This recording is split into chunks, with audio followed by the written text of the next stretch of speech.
وبما إننا في فصل الصيف والجو حر جدًا، فكان لازم فكرة النهارده تكون كده حاجة منعشة ولذيذة، فما لقيتش أحلى من شكل البطيخة إن أنا أعمل لكم بيها فكرة منظم أقلام كيوت بالpipe cleaner. تعالوا بقى في فيديو النهارده هاقول لكم حولت برطمان إزاز عادي إزاي لمنظم أقلام كيوت على شكل بطيخة بالpipe cleaner والنتيجة طلعت تحفة كده زي ما انتم شايفين. ودي فكرة رقم 6 من سلسلة 10 أفكار ممتعة وسهلة بالpipe cleaner. ما تنسوش بقى تشوفوا الأفكار اللي فاتتكم بعد الفيديو ده، ولو انتوا لسه أول مرة بتشوفوا القناة بتاعتي انزلوا حالا اشتركوا فيها وفعلوا زرار الجرس على علامة الكل عشان يوصلكوا إشعار مني بكل جديد أنا بقدمه. ولو حابين نكمل باقي أفكار السلسلة ياريت تعملوا لايك حلو زيكم، وياريت توصلوا الفيديو ده ل1000 لايك، ويساعدوني كمان نوصل ل2000 مشترك في أقرب وقت. ويلا بينا على الأدوات. وأول حاجة هنستخدم أي برطمان كده إزاز عندنا بأي حجم انتوا تحبوه، أهم حاجة إن هو يكون نضيف وده هيكون الأساس اللي هنشتغل عليه. وطبعا بما إننا عاملين الفكرة على شكل بطيخة فحضرت كده ألوان البايب كلينر اللي هنحتاجها الأخضر والأبيض وكمان اللون الأحمر. وكمان هنحتاج بنسة وكمان هنحتاج مقص عشان نشيل أي زيادة من الأعواد واحنا بنغلف البرطمان. وبس، وهي دي كل الأدوات اللي احنا هنحتاجها ويلا بينا نبتدي. هجيب بقى البرطمان ده كده ودلوقتي هنبدأ أهم خطوة وهي تثبيت البايب كلينر على البرطمان.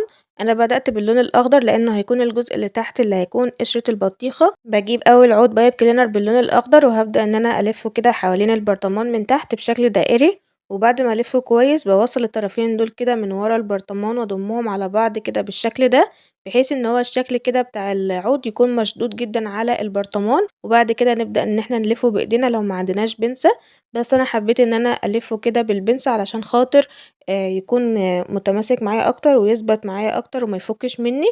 بعد كده بقى بالمقص بشيل أي زيادة بالشكل ده، وده علشان الشكل يطلع مرتب ونضيف. وهكرر نفس الخطوة بقى مع باقي الأعواد. بجيب العود كده وبثبته فوق العود اللي احنا عملناه ومن ورا كده بنضم الطرفين على بعض، واهم حاجة تكون القفلة فوق بعضها. وبتأكد من الشكل كده من قدام ان هو متساوي ما يكونش فيه فراغات ما بين كل واحدة وواحدة. وهربط الطرفين دول بقى كده بايديا او بأي بنسة، وبعد كده بالمقص هشيل اي زيادات. وهكرر نفس الخطوة مع باقي الأعواد اللي باللون الأخضر لحد ما أعمل 4 صفوف تحت بعض. ودلوقتي بقى هبدأ إن أنا أشتغل على قاعدة البرطمان من تحت علشان يبقى متغلف بشكل كامل، بس المرة دي هنثبت بمسدس الشمع. أنا هنا جبت عود بايب كلينر باللون الأخضر وهلفه كده على شكل دايرة، بلف العود كده على نفسه كده لحد ما أكون الدايرة دي. وبنثبت بقى الطرف الأخير ده لورا علشان الدايرة تثبت معايا وما تفكش مني. ودلوقتي بقى هنجيب مسدس الشمع عشان نبدأ ان احنا نثبت كده البايب كلينر على القاعدة. قلبت البرطمان كده وبمسدس الشمع بقى هحط نقطة شمع كده على قاعدة البرطمان، وهنثبت الدايرة اللي احنا عملناها من البايب كلينر كده، وهضغط عليها بايديا كده لمدة نص دقيقة عشان تثبت معايا كويس. وبنفس الطريقة بقى هنبدأ نلف باقي الفراغات اللي في القاعدة بالبايب كلينر الأخضر، وكل جزء بنثبته كده بنقطة شمع ونثبتها بإيدينا شوية. هنكمل بقى لحد ما نغلف القاعدة بالكامل بنفس الطريقة بالشكل اللي انتوا هتشوفوه دلوقتي. وده كده بقى شكلها بعد ما غلفت القاعدة بالكامل باللون الأخضر بالشكل ده كده، والفينش بقى تحفة جدا ومفيش أي فراغات ولا في أي حاجة. ودلوقتي بقى هبدأ إن أنا أضيف اللون الأبيض اللي هيكون الفاصل بين القشرة وقلب البطيخ اللي باللون الأحمر. هنستخدم هنا عودين باللون الأبيض عشان نغلف البرطمان. أول حاجة كده هستخدم عود بايب كلينر باللون الأبيض، وهبدأ ألف العود حوالين البرطمان فوق اللون الأخضر بنفس الطريقة اللي اشتغلنا بيها من الأول. بلف العود كده حوالين البرطمان وبمسك الطرفين الزيادة دول من ظهر البرطمان كده، وبربط الطرفين دول كده ربطة واحدة كده، وبعدين ببص على الشكل كده وبايديا بشوف كده لو في اي فراغات بين الاتنين وبلزقهم فوق بعض. وبعد كده بقى بالبنسة ببدأ ان انا اربط كده الطرفين دول كويس جدا، والزيادات بقى بشيلها بالمقص بالشكل ده كده. وهجيب العود البايب كلينر اللي باللون الابيض التاني ده وهبدأ ان انا الفه بنفس الطريقة. بجيب العود كده وبلفه حوالين البرطمان بالشكل ده، وبعدين بظبطه بايدي كده علشان ما يكونش فيه اي فراغات بين الاتنين. وبالنسبة بقى للحتة اللي ورا دي بربطها بالشكل ده او بالبنسة، وبالمقص هشيل الزيادات زي ما اتعودنا، لان الخط الابيض ده برغم ان هو بسيط جدا لكنه بيفرق جدا في شكل البطيخة، وبيبقى كمان شكله حلو قوي بعد الفينش كده ما بيخلص بيبقى شكله تحفة. ودلوقتي بقى هنبدأ في الجزء الأحمر وهو الجزء الأساسي في شكل البطيخة لأنه بيمثل قلب البطيخة نفسه. بجيب كده عود بايب كلينر باللون الأحمر وببدأ إن أنا ألفه كده حوالين البرطمان بنفس الطريقة، وبعدين بقى هنضم الطرفين على بعض بالشكل ده. وبعد كده بقى هنربطهم كويس بإيدينا أو بالبنسة زي ما اتعودنا، لو في أي فراغات كده نعملها بإيدينا بالشكل ده. وهنجيب بقى البنسة ونربط كده الأطراف اللي ورا دي كويس جدا، وبعد كده بقى بالمقص بنشيل أي زيادات بالطريقة دي كده. هكرر نفس الخطوة وهجيب عود بايب كلينر أحمر تاني وهبدأ إن أنا ألفه كده حوالين البرطمان ونظبط الشكل كده زي ما اتعودنا، ومن ورا كده بنضم الأطراف على بعض وبنربطها كويس. وبالبنسة أو بإيدينا كده بنلفها كويس جدًا. أنا دلوقتي لفيتها بإيديا عشان لو في ناس ما عندهمش بنسة، وبعد كده بالمقص باشيل الزيادات بالطريقة دي. وأحلى حاجة في الموضوع إننا بنغلف من غير مسدس شمع، ويا دوب بس بنضبط عود بايب كلينر حوالين البرطمان وبنربطه كويس من ورا سواء بإيدينا أو بالبنسة، وبنشيل بس الزيادات بالمقص. ومفيش بس إلا الجزء اللي هو بتاع القاعدة والجزء اللي فوق من البرطمان اللي بنستخدم فيه مسدس الشمع. فبجد الفكرة حلوة جدًا وسهلة وبسيطة ومش مكلفة خالص وما بتاخدش مننا أي وقت. وهاكمل تغليف البرطمان بنفس الطريقة. وده كده بقى شكله بعد ما خلصت تغليف جسم البرطمان كله. شايفين الشكل حلو ازاي والفينش حلو من ورا ومفيش اي فراغات ولا اي حاجة. فاضل بقى الجزء اللي فوق ده هلف عليه كده بايب كلينر برضو بنفس الطريقة اللي انا عملتها في البرطمان. ببدأ كده اجيب عود بايب كلينر وبلفه كويس وهشيل الزيادات دي بالشكل ده. وكررت نفس الخطوة لحد ما لفيت 3 أو 4 أعواد من البايب كلينر على الجزء اللي هو بيتقفل عليه الغطا ده. وبنفس الطريقة في آخر عود كده بلف الطرفين حوالين بعض بالشكل ده كده وبربطهم كويس وبقص الزيادات بالمقص. ودلوقتي بقى دور مسدس الشمع عشان الأماكن اللي مكانش هتنفع تتربط بسهولة هنستخدم فيها مسدس الشمع، عشان هنحط كده خط على الجزء اللي في البرطمان من فوق كده وهنثبت عليها عود من البايب كلينر. بنثبت بإيدينا كده نص دقيقة أول جزء كده لزقناه بالشكل ده، وبعدين هنستخدم نقطة شمع تانية وهنثبت بقية الأطراف بالشكل ده من ورا لحد ما نوصل كده للجزء اللي هو هنربطهم على بعض بالطريقة اللي احنا متعودين عليها من غير مسدس الشمع. بس المرة دي كده بنثبت بالشمع الأول كده زي ما انتوا شايفين، وفي الآخر هنربط بقى الطرفين الزيادة دول كده بالشكل ده وهنقص الزيادات بالمقص. وبنفس الطريقة هعمل بقى كل الفراغات اللي باينة في البرطمان وهبدأ ان انا اغلفها كده كلها بالبايب كلينر بالشكل ده. وده كده بقى شكله بعد ما غلفته بالكامل بقى شكله حلو قوي. اما بقى دلوقتي فجه وقت الجزء اللي انا بحبه جدا في الفكرة، وهو اننا نضيف اللمسات الكيوت اللي هتخلي شكل البطيخة الطف واحلى. وعلشان نعمل الوش الكيوت ده وكمان نضيف بذور البطيخ هنحتاج عود بايب كلينر اسود وعود بايب كلينر ابيض ونص عود بايب كلينر باللون البينك. نبدأ اول حاجة نعمل العيون. هجيب كده عود البايب كلينر اللي باللون الاسود ده وهقسمه بالنص، وبعد كده بالمقص كده هقسمه لنصين، وهاخد نص العود دوت وهقسمه نصين كمان وهقسمه بالنص بالشكل ده عشان نعمل العيون. باجيب الجزء ده وبلفه كده زي الدايرة وبحاول وانا بلف كده اضيق اللفة كويس علشان خاطر العيون تبقى شكلها حلو كده وما تفكش. ده كده اول عين عملناها. هنجيب الجزء التاني كده برضو هنبدأ ان احنا نلفه كده زي الدايرة برضو ونتأكد ان احنا بنلف كويس جدا. وده كده بقى شكل العين التانية. دلوقتي بقى هنعمل لمعة العين اللي باللون الابيض دي.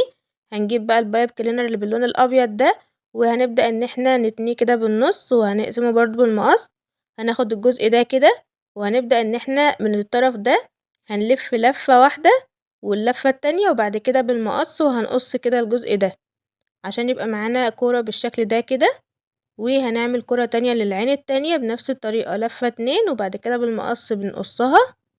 طيب عايزين نعمل بقى اللمعة الصغيرة خالص اللي بتبقى في العين برضو هنعمل لفة واحدة بس وهنقص بالمقص. وبعد كده برضو هنعمل العين التانية لفة واحدة بس كده صغيرة وبعد كده برضو بالمقص وهنقصها بالشكل ده. بعد كده بقى هيجي دور الولاعة. هنجيب بقى اي جفت عندنا كده او مقص او اي حاجة وبنمسك كده الكرة اللي معانا وبنبدأ ان احنا كده بالولاعة نمشي عليها كده النار عشان خاطر بس تبقى شكلها صغير وكمان الفروة دي كده تقل في الحجم. وبنفس الطريقة برضو بنعمل في الكرات التانية عشان كده تدي شكل نفس العين اللي هي بتبقى زي ما انتوا شايفينها اللي انا عاملاها كده هناك دي. بيبقى كده شكلها بقى بنلزقهم بنقطتين شمع كده على الجزء الاسود اللي احنا عملناه. وبنفس الطريقة بنعمل العين التانية. هاخد بقى العيون الجاهزة دي كده نحطها هنا. انت خلاص عرفتوا الطريقة. نيجي بقى للابتسامة الكيوت القمر دي. هنعملها برضو بطريقة سهلة. بنجيب كده عود بايب كلينر باللون الاسود وهنجيب الولاعة نمشيها بس على الجزء الصغير ده وده كده هيبقى شكلها بالطريقة دي. هنجيب بقى المقص وهنبدأ ان احنا نقص الجزء اللي احنا عملناه بالولاعة ده كده وهنبدأ بقى ان احنا نشكله كده بايدينا على شكل كده ابتسامة لطيفة. بنضغط بايدينا على الجزء اللي في النص كده وبنرفع الاطراف بالشكل ده بقى معانا ابتسامة لطيفة. دلوقتي بقى جه دور الخدود الكيوت اللي احنا هنعملها باللون البينك بالشكل ده. هنجيب بقى البايب كلينر اللي باللون البينك ده وهنبدأ بقى نعمل الخدود كده. اول حاجة بنلف لفة التانية التالتة وبعد كده بنقص بالمقص بقى معانا كده كرة بينك بالشكل ده. وهنعمل الخد التاني بنفس الطريقة ادي لفة والتانية والتالتة بعد كده بقى بالمقص بنقصها بالشكل ده كده علشان يكمل الشكل كيوت للمنظم. دلوقتي بقى هنيجي نعمل البذور بتاعة البطيخ بطريقة سهلة جدا. بنجيب كده عود بايب كلينر باللون الاسود، بنجيب الطرف ده ونتنيه تانية واحدة بس، وبعد كده بنقصه بالمقص بالشكل ده، وبرده بأي ملقاط او جفت او مقص حتى اي حاجة عندنا بنمسك بيها بس كده جزء البايب كلينر ده، وبالولاعة كده هنمشي الولاعة على الأطراف كأننا بنعمل كده شكل المثلث. عملت بقى كمية بنفس الطريقة، وبعد ما خلصت كل الأجزاء كده بدأت إن أنا أثبتها على البرطمان باستخدام مسدس الشمع. أول حاجة كده على الجزء الأحمر ده بحط نقطتين شمع وهثبت العيون، وتقدروا تستبدلوا العيون دي بعيون متحركة بتيجي من المكتبة أو كمان زراير باللون الأسود لو متاحة عندكم، أو ممكن كمان تعملوها بصلصال الفوم. وما توقفوش نفسكم عند حاجة مثلا انتوا مش عارفين تعملوها، تقدروا تستبدلوها بأي حاجة تانية. وبعد كده هحط نقطة شمع برضو وهثبت الابتسامة كده تحت العيون بالشكل ده. وبعدين هنضيف الخدود الكيوت اللي احنا عملناها باللون البينك، بنحط كده نقطتين شمع تحت كل عين، وبنجيب كده كرة من اللون البينك دي وبنثبتها تحت العين الأولى بالشكل ده ونضغط عليها بالطريقة دي كده، وهنجيب الكرة التانية اللي باللون البينك وهنثبتها برضو بالشكل ده كده. شايفين بقى شكلها كيوت ازاي وشكلها قمر قوي. تعالوا بقى نضيف آخر حاجة وهي بذور البطيخ. بضيف نقطة شمع وبثبت البذور واحدة واحدة، مرة فوق ومرة اللي بعدها بحطها تحت، وبكمل بقى بنفس الطريقة باقي البذور على المنظم. ولو وصلتوا طبعا للدقيقة دي ونسيتوا تحطوا اللايك، ياريت تعملوا لايك حلو زيكم واشتراك بالقناة عشان تشجعوني ان انا اقدم لكم كل جديد. زي ما انتوا شايفين كده طريقة المنظم سهلة ازاي، وكمان شكل التزيين بتاعها حلو قوي وبسيط جدا واي حد يقدر يعمله. زي ما انتوا شايفين كده بحط نقطة شمع وبثبت عليها بذرة البطيخ، وبحط نقطة تحت تانية وبحط كده عليها البذرة التانية بالشكل ده، مرة فوق ومرة تحت بالشكل ده كده. ترى وبكده بقى شكل المنظم النهائي جاهز بالشكل الكيوت ده. قولولي بقى ايه رأيكم في التحفة ده. بكده نكون حولنا برطمان ازاز عادي لمنظم اقلام كيوت على شكل بطيخة بالبايب كلينر. فكرة سهلة جدا وسريعة ومش بتاخد مننا اي وقت. احلى حاجة في الفكرة دي انها مش بس شكلها حلو لكن عملية جدا، يعني تقدري تستخدميه كمنظم اقلام على المكتب وتحطي فيه الاقلام بتاعتك وكده، او كمان تحطي فيه فرش الميك اب، وكمان ينفع للارواج والماسكارا والاقلام الكحل الطويلة او اي حاجة خاصة بالميك اب عموما. يعني من الاخر تقدري تستخدميه بالطريقة اللي تعجبك وفي نفس الوقت يكون شكل كيوت كده سواء على المكتب او على التسريحة. بصراحة انا حبيت النتيجة جدا وحاسة انه فكرة حلوة جدا تقدروا تطبقوها في فصل الصيف كده وتتسلوا كده في الاجازة. وبجد زي ما انتوا شفتوا الطريقة كده كانت سهلة وبسيطة جدا ازاي ونتيجة تحفة. وطبعا عندنا كلنا في البيت برطمانات كتير بتترمي وما بنستفادش منها، تقدروا ان انتوا تجيبوا بقى البايب كلينر ده من اي محل خردوات او من اي مكتبة وتعملوا الفكرة بجد وتنفذوها، بجد هتعجبكم جدا. وبكده نكون وصلنا لنهاية الفيديو. يا رب يكون الفيديو عجبكم وتكون فكرة النهاردة كده عجبتكم وتكونوا استفدتوا منها كده واتسليتم. ودي كانت فكرة رقم 6 من سلسلة 10 أفكار سهلة وممتعة من البايب كلينر. لو حابين بقى نكمل باقي السلسلة ما تنسوش توصلوا الفيديو النهاردة ل1000 لايك، وساعدوني كمان نوصل ل2000 مشترك في أقرب وقت. وكمان ما تنسوش تشوفوا ال5 أفكار اللي نزلوا قبل كده على القناة. هسيب لكم لينك الفيديوهات دي في صندوق الوصف في اول تعليق مثبت لو انتوا لسه اول مره تشوفوا القناه بتاعتي. ولو حابين نعمل منظم كمان، حابين الشكل الجاي يكون عن ايه، اكتبوا لي تحت في الكومنتات. اشوفكم على خير في فيديو جديد وفكره جديده. بحبكم جدا، سلام.